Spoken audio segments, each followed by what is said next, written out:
عام آدمی پارٹی کے رکن اسمبلی امانت اللہ خان کو دہلی پولیس کی جانب سے بد کردار اور عادی مجرم قرار دیا گیا، جس کے خلاف انہوں نے دہلی ہائی کورٹ سے کیا رجوع۔ ہائی کورٹ نے معاملے کی سماعت کرتے ہوئے دہلی پولیس کو جاری کیا نوٹس۔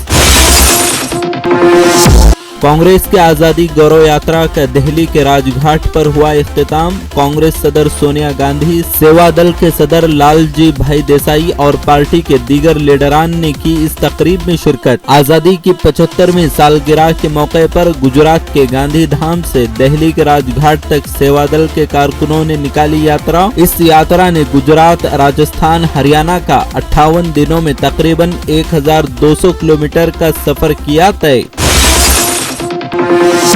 راجیہ سبھا انتخابات میں ٹکٹوں کی تقسیم میں بے گڑبڑی کے الزامات میں گھری کانگریس، اپنوں کی مخالفت اور بی جے پی کی وجہ سے کئی سیٹوں پر پھنستی آ رہی ہے نظر۔ راجستھان، مہاراشٹرا اور ہریانہ میں ایک ایک سیٹ پر اس کی مشکلات میں اضافہ ہوتا جا رہا۔ امیدواروں کے ناموں کے اعلان کے تعلق سے پارٹی میں شروع سے ہی مخالفت کی آوازیں ہی اٹھ رہی۔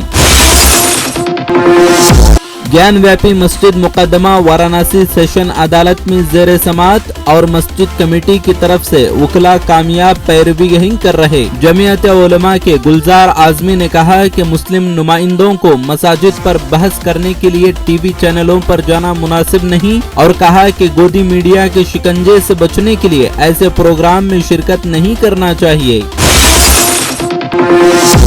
جمعیت علماء ہند کے صدر مولانا محمود مدنی جمعیت کا 2 روزہ اجلاس منعقد کرنے کے بعد لگاتار ٹی وی چینلوں کے دفتر میں جا کر متعدد چینلوں کو دے رہے ہیں انٹرویو۔ مولانا محمود مدنی نے چینل کے ساتھ بات چیت کرتے ہوئے کہا کہ مدارس کو پیسہ دینا اور ان کی امداد کرنا سرکار کو بند کر دینا چاہیے، اور کہا کہ اسپیکر ہٹانے کے معاملے میں بھی یوگی سرکار نے بھید بھاؤ نہیں کیا۔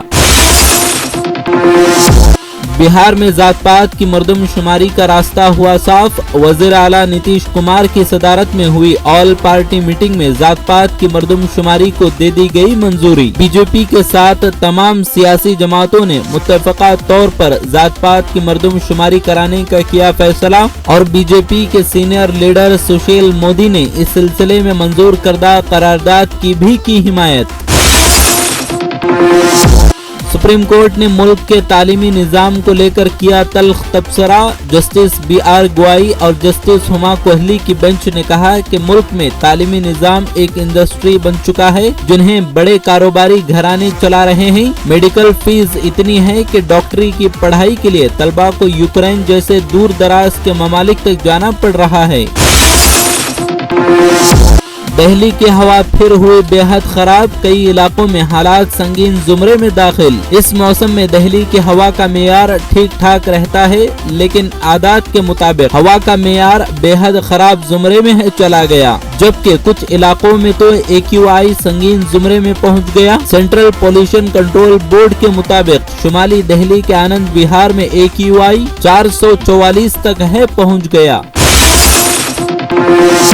کرناٹک کے رکن اسمبلی رمیش کمار نے چکرا تیرتھا کمیٹی کو جلد بازی میں لیا گیا فیصلہ کہا، اور کہا کہ اس سے ریاست کے عوام کے جذبات کو پہنچی ٹھیس۔ انہوں نے کہا کہ سماج کے سلگتے مسائل اور بھی ہیں، لیکن عظیم شخص دیونور مہادیو اور برگو رام چندرپا کے مشوروں کو ٹھکرانے والے شخص کو اسکولی نصاب تیار کرنے کی ذمہ داری سونپی گئی، جو قابل مذمت اور ناقابل قبول۔ انٹرنیشنل ٹیلی فون کالز کو لوکل کال میں تبدیل کر کے دھوکہ دینے کا معاملہ آیا سامنے۔ ایک جال کا سینٹرل کرائم برانچ پولیس پتہ لگانے میں ہو گئی کامیاب۔ اس دھوکہ دہی کے معاملے میں CCB پولیس نے 6 لوگوں کو کیا گرفتار۔ پولیس کمشنر پرتاپ ریڈی نے کہا کہ ملزمین کے قبضے سے سم باکس ڈیوائس، ٹرنک کال ڈیوائس، لیپ ٹاپس اور 9 موبائل فون کیے گئے ہیں ضبط۔ مزید جانکاری کے لیے کی جا رہی ہے پوچھ تاچھ۔